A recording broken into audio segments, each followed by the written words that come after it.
C'est un chantier unique au monde à Cadarache, un projet international réunissant les plus grandes puissances mondiales. Ce projet, c'est le projet ITER, désormais appelé The Way to Fusion.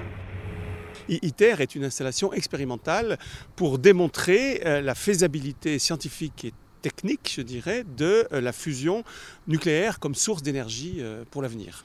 7 partenaires, Europe, Japon, Chine, Inde, Corée du Sud, Russie et USA, allient leurs connaissances et leur budget pour démontrer la faisabilité scientifique et technologique de la fusion nucléaire contrôlée.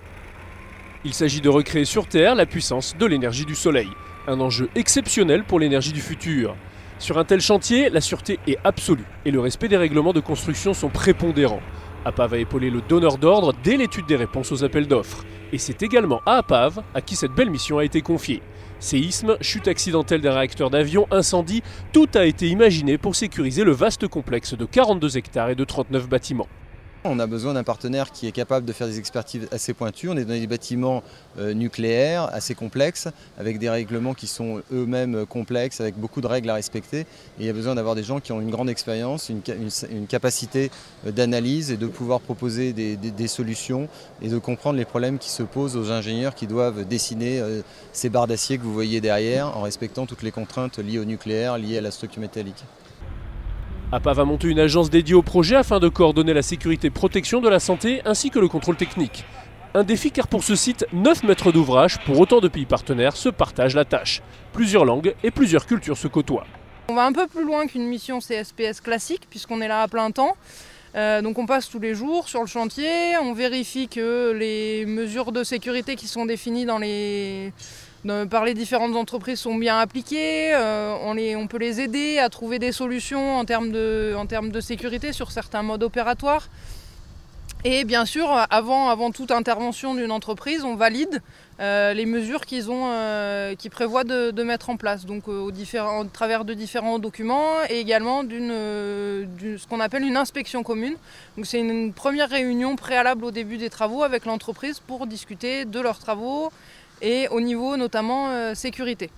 Pour l'APAV, ça se traduit par 3 équipes en place, 2 équipes CSPS, l'un pour le compte de ITER-Org, l'autre pour F4E, et une équipe en contrôle technique construction, ce qui représente un effectif sur site de 12 personnes et une vingtaine de personnes qui gravitent dans les agences environnantes et qui nous apportent leur expertise dans des domaines très particuliers, tels que l'électricité de très haute tension, les équipements sous pression, les équipements de levage.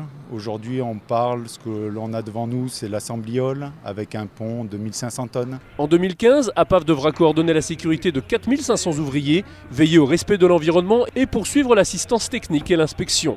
Cela va de l'aide à l'élaboration du cahier des charges, du suivi de fabrication, des essais de réception, de la qualification des équipements, etc.